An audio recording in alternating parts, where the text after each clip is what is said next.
Hello and नमस्ते सम्पूर्णलाई स्वागत छ मेरो मिनी भ्लगमा। सो आज चाहिँ बिहानै उठेँ अनि यसो आरूहरू रहेछ होइन, यसले खुर्पानी पनि भनिन्छ। खुर्पानी खायौँ मम्मी र म मिलेर।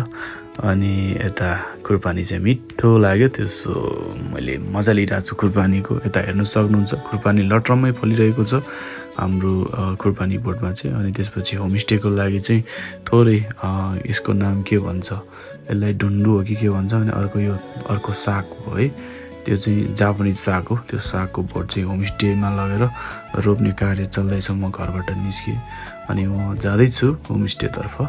गाईजहरू है लन्ठङ हल्लिँदै हिँडिरहेको छु म पुरै। अब बाइकमा चढेर गएँ, थोरै कच्ची बाटो थियो, भिडियो पनि थोरै बनाएँ अनि हिँडिरहेँ।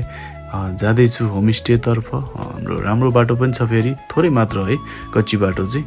मासतिर चाहिँ पुरै एकदम ढलान बाटो छ हाम्रो। अनि फाइनल्ली यता होमस्टे पनि आइपुग्यौँ। अनि अङ्कल उता हुनुहुँदो रहेछ, हेलो गऱ्यौँ।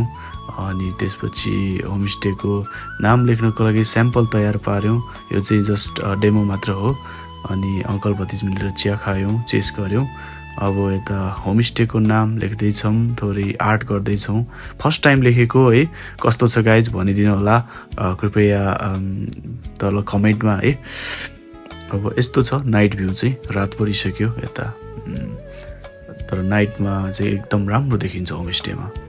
मेरो सानो प्रयास चाहिँ यो हो गाइज है। अब कस्तो छ भनिदिनु होला, हामी नेक्स्ट भिडियोमा भेटौँला है त गाइज।